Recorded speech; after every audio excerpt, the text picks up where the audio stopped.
Vamos a continuar con el ejercicio de Norton. En este caso, ya se había colocado el cortocircuito entre las terminales A y B para determinar la corriente de Norton.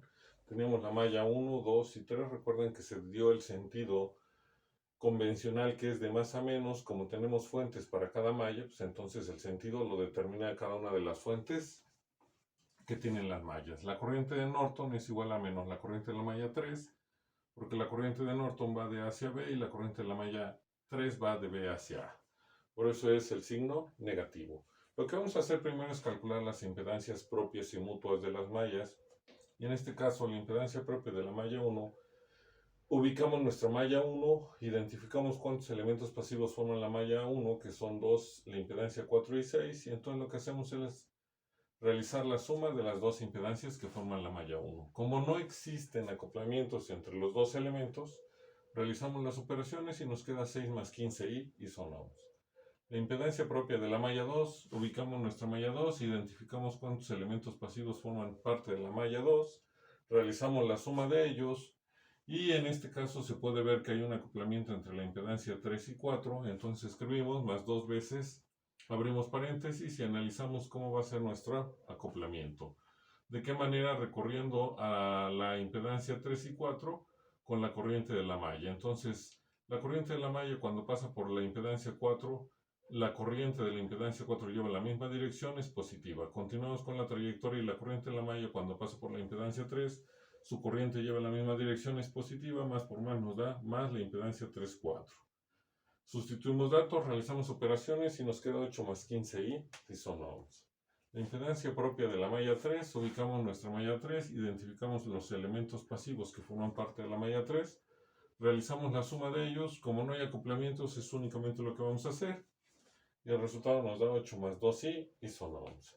Las impedancias mutuas entre mallas, ubicamos nuestra malla, o vamos primero a calcular la impedancia mutua 1, 2, ubicamos nuestra malla 1, nuestra malla 2, identificamos el elemento que quedó entre mallas, en este caso es una impedancia nada más, que es la 4, la recorremos con la corriente de la malla 1, cuando pasa por la impedancia 4 va hacia abajo, y la corriente de la malla 2 cuando pasa por la impedancia 4 va hacia arriba, sentidos contrarios, por eso es negativo. Como tenemos un solo elemento, y no tiene acoplamiento, o más bien por tener un solo elemento, entonces no tenemos el dos veces de los acoplamientos, pero hay que identificar si tenemos un acoplamiento en el cual la malla 1 pueda recorrer a uno de los elementos que están acoplados y la malla 2 pueda recorrer al otro elemento que está acoplado. En este caso es la impedancia Z3, la malla 1 va a recorrer a la impedancia 4 y la malla 2 a la impedancia 3. Entonces, corriente de la malla 1 con respecto a la corriente de la impedancia 4, direcciones contrarias es negativa. Corriente de la malla 2 con respecto a la corriente de la impedancia 3, misma dirección es positiva, menos por más nos da menos la impedancia mutua, 3, 4. Sustituimos datos y nos queda menos 12i y son ohms. La impedancia mutua entre la malla 1 y la malla 3, identificamos si hay un elemento físicamente conectado desde la malla 1 hasta la malla 3, no lo hay. Verificamos si existe algún acoplamiento en el cual un elemento esté conectado a la malla 1 y el otro elemento acoplado está en la malla 3, tampoco lo tenemos, por lo tanto la impedancia mutua entre la malla 1 y 3 vale 0. Después vamos con la impedancia de la malla 2 y 3, ubicamos nuestra malla 2, nuestra malla 3, identificamos al elemento que quedó entre las mallas, que en este caso es la impedancia 5, lo recorremos con las corrientes de las mallas 2 y 3, la corriente de la malla 2 va hacia abajo cuando pasa por la impedancia 5 y la corriente de la malla 3 va hacia abajo cuando pasa por la impedancia 5. Misma dirección, es positivo. Como nada más es un elemento, no existe el dos veces de los acoplamientos entre las mallas, pero hay que identificar si existe algún acoplamiento en el cual uno de los elementos que esté acoplado lo recorre la corriente de la malla 2 y el otro elemento que está acoplado lo recorre la corriente de la malla 3. En este caso tenemos la impedancia mutua 2, 3. La malla 2 va a recorrer a la impedancia 3 y la malla 3 a la impedancia 2. Entonces, corriente de la malla 2 con respecto a la corriente de la impedancia 3, misma dirección, es positiva.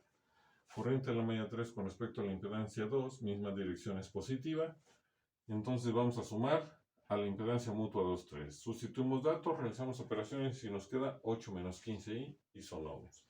Ya podemos escribir las ecuaciones de las mallas. Y recuerden que cada vez que tengamos una fuente de corriente nos debe de aparecer una ecuación más para poder resolver nuestro sistema de ecuaciones. Entonces, primero sustituimos el valor de Z11 por la corriente de la malla 1, más lo que valga Z12 por la corriente de la malla 2, más lo que valga Z13 por la corriente de la malla 3. Y lo igualamos a la fuente. Recuerden que siempre verificamos si hay fuentes conectadas a la malla, en este caso sí lo hay. Y recuerden que la operación que hacemos es impedancia por corriente, entonces podemos igualarlo solo si la fuente fuera de voltaje, que es nuestro caso para la malla 1, y como la dirección de la corriente de la malla es de más a menos, que sería el mismo que la fuente, por eso queda el valor de la fuente positivo del lado del extremo derecho de nuestra expresión. Esa sería nuestra ecuación 1. Después tenemos la impedancia Z21, que es igual a 1,2, que es menos 12i por la corriente de la malla 1, más la impedancia 2,2, que es 8 más 15i por la corriente de la malla 2, más la impedancia 2,3, que para nuestro caso es 8 menos 15i por la corriente de la malla 3, y lo vamos a igualar, recuerden, solo a fuentes de voltaje, y vemos nuestra malla 2, y se puede ver que solo tenemos ahí una fuente de corriente. Por lo tanto, escribimos el voltaje de la fuente de corriente, y esa sería nuestra expresión 2. Después tenemos a Z31, que es igual a 0 por la corriente de la malla 1, más Z32, que es igual a 8 menos 15i por la corriente de la malla 2, más Z3, que en este caso es 8 más 2i por la corriente de la malla 3. Le igualamos a fuentes de voltaje, verificamos si en nuestra malla 3 hay alguna fuente, si la hay, es de voltaje. Como lleva la misma dirección que la corriente de la malla, la expresamos o la escribimos positiva del extremo derecho de la expresión y nos queda 5 más 5i, nuestra ecuación 3. En este caso, la cuarta ecuación que nos va a ayudar a resolver nuestro sistema de ecuaciones es identificar en dónde está la fuente de corriente, que para nuestro caso es solo en la malla 2, y por eso podemos escribir que la corriente de la malla 2 es igual al valor de la fuente, que es 10, y sería nuestra expresión 4. Una vez que tenemos eso, en este caso ni siquiera hay que aplicar determinantes, porque lo que vamos a hacer es sustituir la ecuación 4, que es J2 igual a 10, en nuestra ecuación 3, donde no tenemos el primer término, pero sí tenemos a la variable que queremos conocer, que es J3, y vamos a despejar precisamente la corriente de la malla 3. Entonces, al sustituir el valor de J2, que es 10, en nuestra expresión 3, nos va a quedar 80 menos 150i. Como ya es un término constante, lo podemos pasar al lado derecho de nuestra expresión, y en vez de 80 nos quedaría menos 80 más 5, nos daría menos 75. En vez de ser menos 50 por pasar del otro lado, nos va a quedar más 150 más 5, nos va a dar más 155 y, porque ese es el término imaginario. Como este término está multiplicando el de 8 más 2i, lo pasamos dividiendo del otro lado y nos queda menos 75 más 155i entre 8 más 2i. Realizando operaciones nos queda menos 4.26.470 más 20.44.117i, y son amperes, que sería la corriente de la malla 3. Entonces, tendríamos que continuar con nuestro proceso. ¿Y qué es lo que vamos a hacer ya? Pues es calcular la corriente de Norton, que ya se estableció que es igual a menos la corriente de la malla 3. Entonces, menos por el menos nos da más, 4.26.470, menos por más nos da menos, 20.44.117i, y son amperes. Lo que ya podemos hacer es entonces escribir nuestro circuito equivalente de Norton, que recuerden que siempre el circuito equivalente de Norton va a ser una fuente de corriente, que sería la corriente con el valor de la corriente de Norton, con en paralelo con una impedancia, que en este caso, por ser impedancia, pues es impedancia y es la de Norton, y tenemos nuestro punto A y B. Como tenemos que calcular el voltaje entre los puntos A y B, volvemos a conectar la carga que desde un inicio se quitó para poder calcular el circuito equivalente de Norton, que ya lo obtuvimos. Conectamos nuestra carga, que va a estar entre los puntos A y B, y hay que recordar que la corriente de Norton es de 4.26.470 menos 20.44.117i amperes. La impedancia de Norton es 8 más 2i y son ohms, y la impedancia 1 vale 10 ohms. Entonces, de nuestro circuito podemos ver que el voltaje entre los puntos A y B va a ser igual a la impedancia A1, que es la que tenemos entre los puntos A y B, multiplicada por la corriente B, ya que vamos a... O aquí se puede ver que tenemos dos corrientes, una por cada rama. Lo que vamos a hacer para calcular la corriente B es aplicar divisor de corriente para determinar su valor. Hay que recordar que la expresión que vamos a ocupar ya está determinada, no es una expresión que vayamos a desarrollar ahorita nosotros. Cada vez que tengamos dos ramas en paralelo y sean impedancias a una fuente en paralelo, también una fuente de corriente, la corriente que deseamos calcular, que en este caso es la B, nos dice la expresión que siempre va a ser una división, escribimos nuestra línea de división, y nos dice que en el numerador siempre va la fuente, que para nuestro caso es la corriente de Norton, y la fuente va a estar multiplicada por la impedancia opuesta o por la rama opuesta donde queremos conocer la corriente. Nosotros queremos conocer la corriente IB en la rama Z1 y la rama opuesta sería la de la impedancia de Norton. Entonces en el numerador nos va a quedar para este caso la corriente de Norton por la impedancia de Norton entre la suma de lo que valgan las dos ramas. Es por ello que en el denominador nos queda la impedancia 1 más la impedancia de Norton.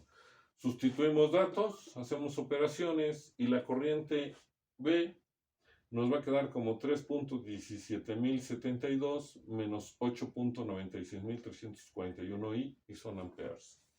Por lo tanto, ya sabíamos que el voltaje entre los puntos A y B era igual a Z1 por la corriente B. Ya podemos sustituir datos, la impedancia 1 es 10, la corriente B es 3.17072 menos 8.96341 y realizamos la operación y nos queda que el voltaje entre los puntos A y B va a ser igual a 31.7072 menos 89.6341 y son volts. Y con esto estamos corroborando que no importa el método que empleemos para resolver el circuito eléctrico, el resultado es único.